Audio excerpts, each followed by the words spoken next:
Magandang araw sa ating lahat. Ako si Clarice Berros Capua at ito ang aking mga natutunan tungkol sa ang makapilipinong pananaliksik.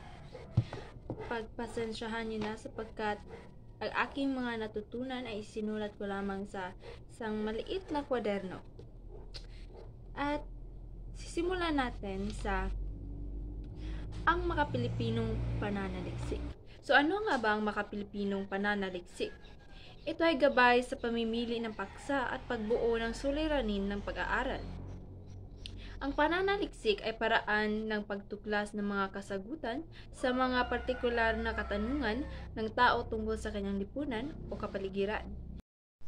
Ang makapilipinong pananaliksik ay may kahulugan at kabuluhan.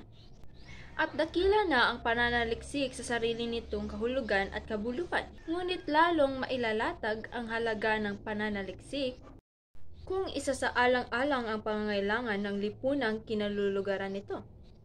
At meron namang mga kalagayan at mga hamon sa makapilipinong pananaliksik. Ito ay una, patakarang pangwika sa edukasyon.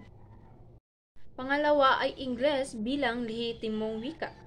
Pangatlo ay internasyonalisasyon ng Ingles. At pang-apat, naka-Ingles na pananaliksik sa iba't ibang larangan at disiplina.